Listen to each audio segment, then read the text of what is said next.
Olá, de volta ao canal Palavras de Bênção.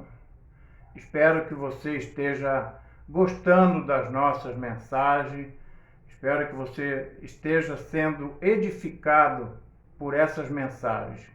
E hoje, no livro do profeta Jeremias, do capítulo 18, dos versículos 1 ao 10, a palavra de Deus nos diz assim, preste atenção nessa palavra. Palavra do Senhor que veio a Jeremias.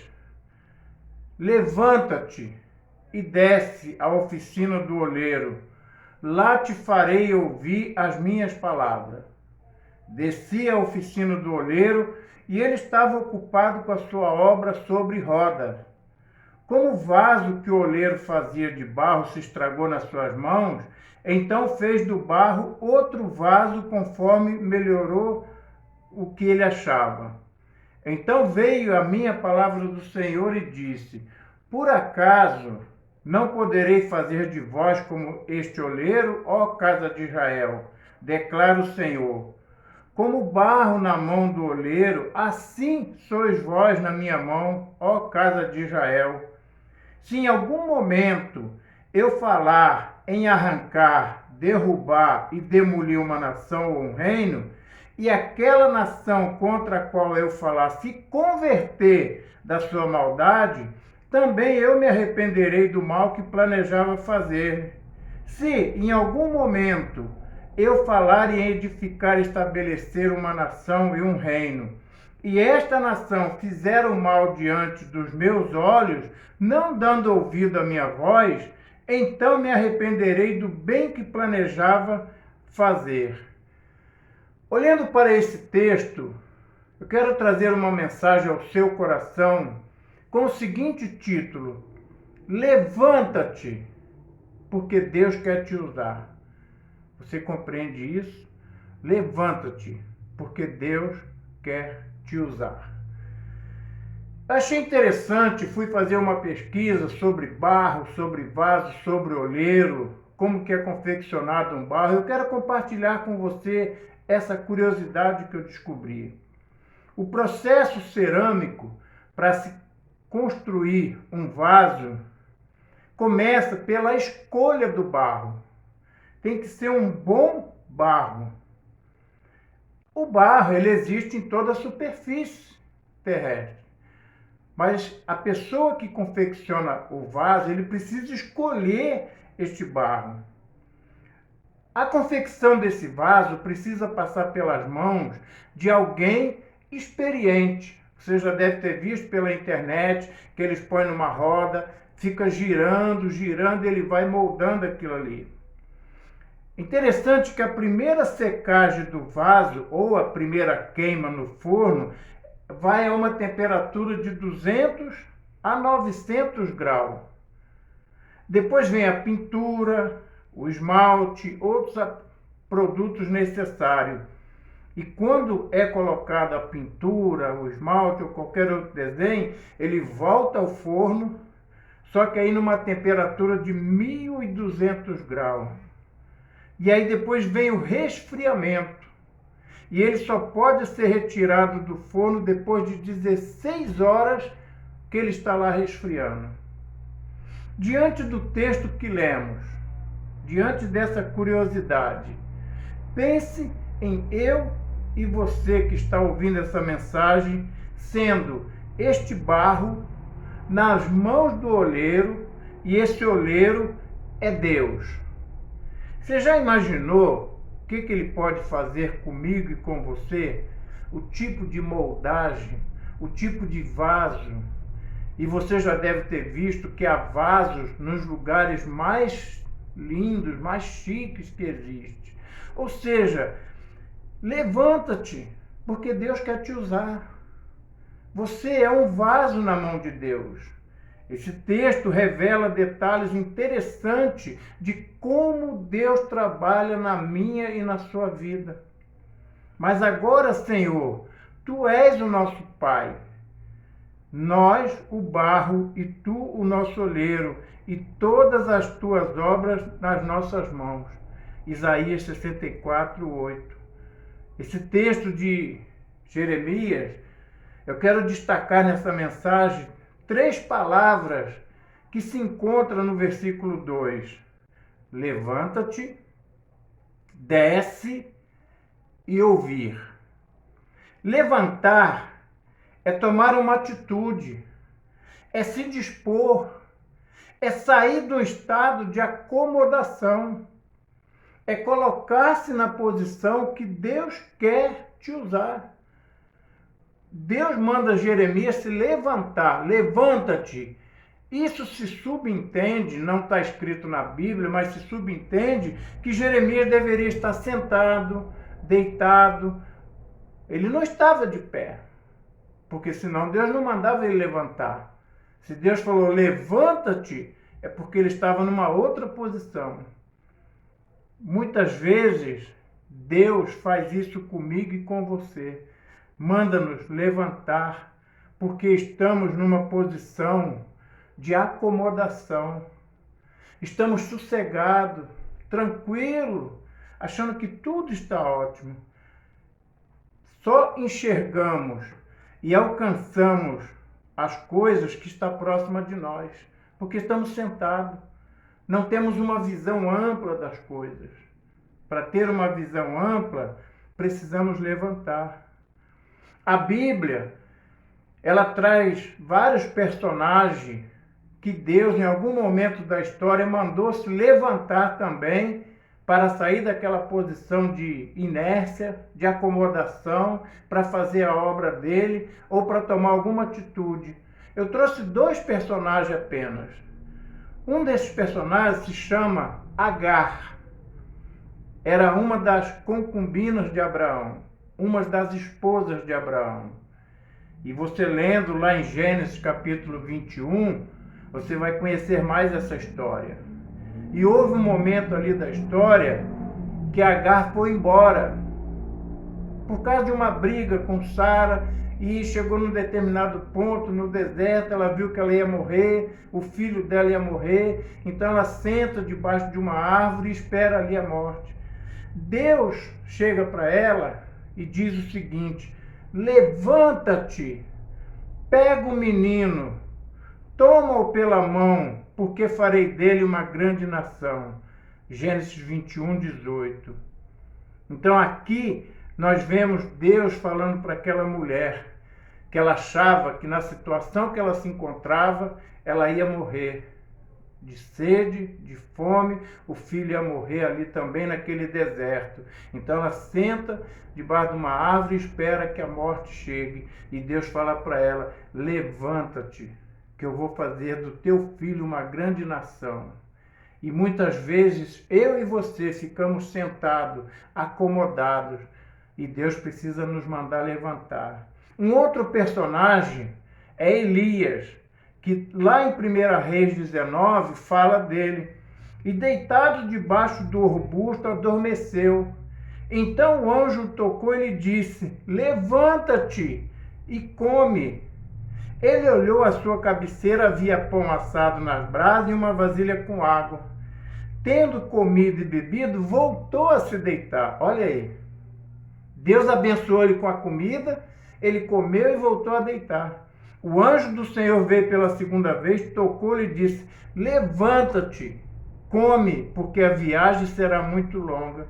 É interessante que esse relato de Elias, ele tinha desafiado os profetas de Baal, 450 profetas. Ele tinha derrotado eles. Ele tinha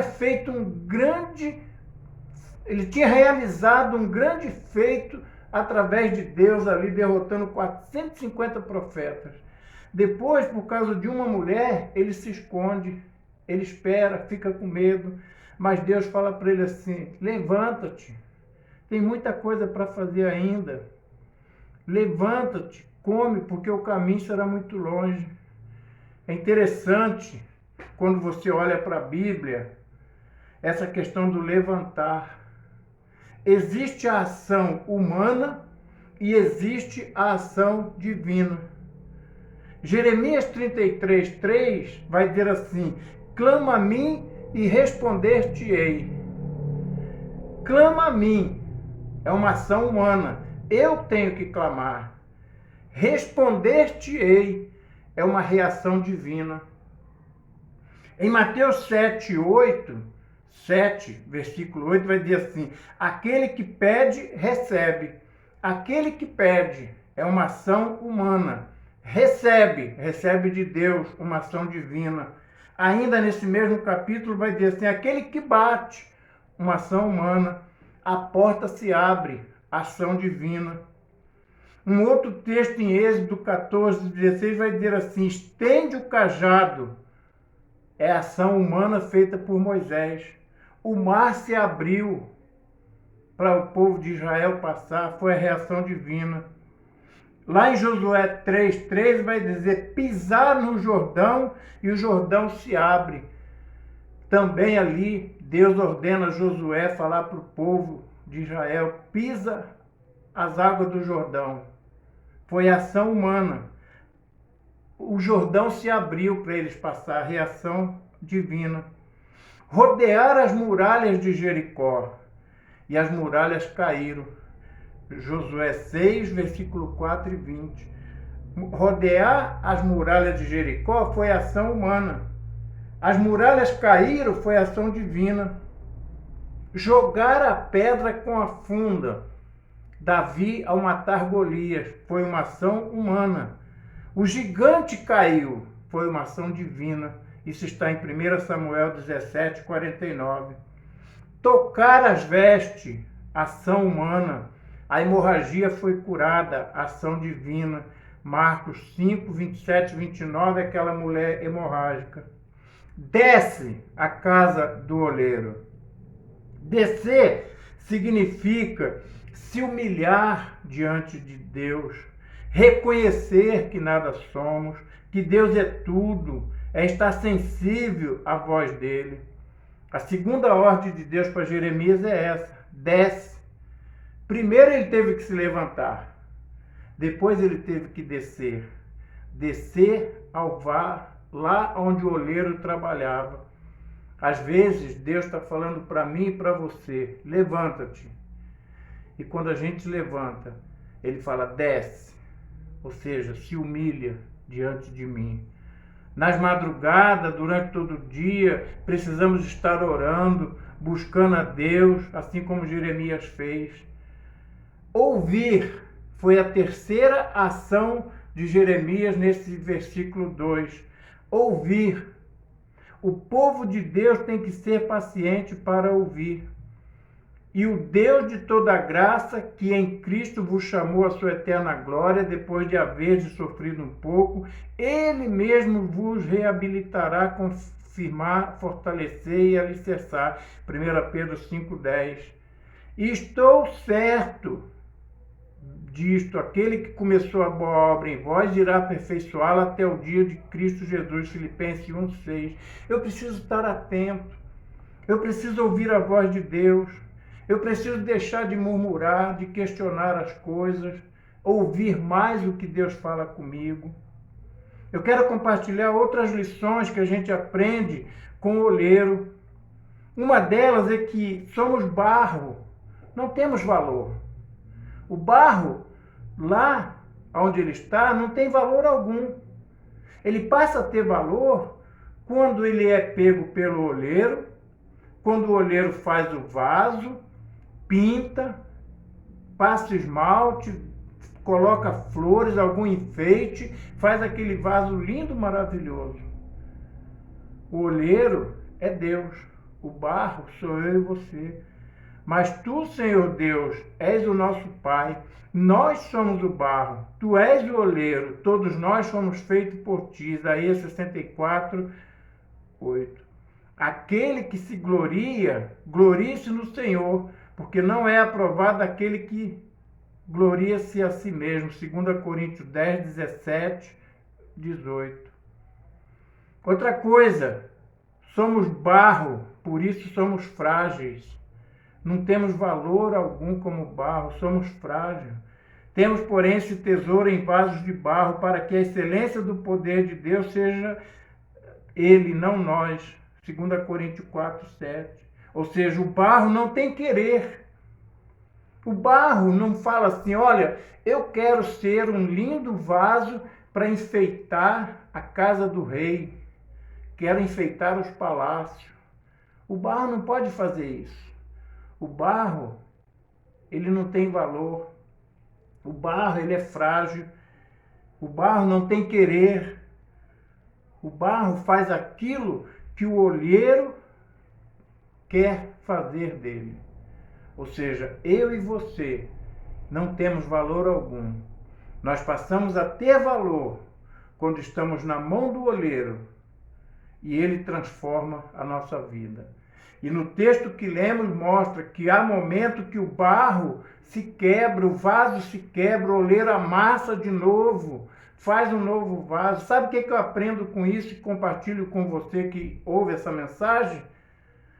Deus às vezes me quebra você, nos molda novamente, porque Ele quer fazer de nós vaso perfeito, porque nós somos a matéria-prima na mão dele. O vaso, nós, só seremos vaso de honra se nos deixarmos ser orientados, moldados, lapidados por Deus.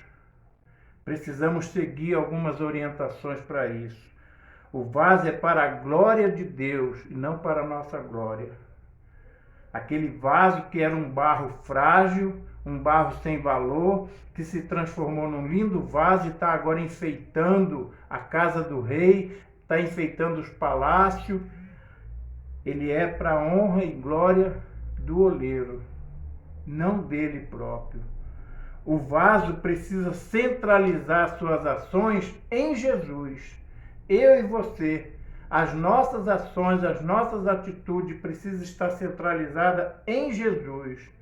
Muitos tentam roubar, tirar os méritos de Deus. O vaso, ele apenas obedece, mais nada. O vaso que se esfria fora do forno, ele racha, ele se quebra, ele perde o seu valor. Um vaso rachado, quebrado, não tem valor algum. E ele só fica na posição correta quando ele fica o tempo certo lá no forno. Precisamos estar diante de Deus, deixar o Espírito Santo sempre nos aquecer para poder continuarmos como vaso. Não conseguiremos jamais sermos vasos de honra se não seguirmos as orientações de Deus. Levanta-te, desce, ouve. Essas são as orientações. Vamos nos colocar à disposição do olheiro celestial que é Deus. E vamos deixar, como barro que somos, ser moldado, ser lapidado por Ele. Se existe um lugar onde aprendemos mais de Deus, é na olaria. A olaria é onde? É você estar em comunhão com uma igreja, participando dela, cultuando nessa igreja. Para Deus não há vasos irrecuperáveis. Quando ele acha que aquele vaso não ficou como ele queria, ele quebra, ele molda, ele amassa, mas ele transforma num vaso de honra. Portanto, lembra do início dessa mensagem. Levanta-te, porque Deus quer te usar. Não importa quem você é, não importa o que você faz, se você se deixar ser moldado por Deus, você vai ser um vaso de honra nas mãos dele.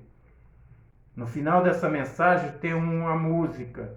Presta atenção na letra dela. Ela diz: eu quero ser um vaso nas mãos do olheiro. É o que a música diz. E que Deus possa abençoar a sua vida. E que você possa sempre deixar o olheiro, Deus, te amassar, te quebrar, te moldar, fazer um vaso novo, se assim for necessário, em nome de Jesus. E seja um vaso de honra para Ele. Que Deus te abençoe.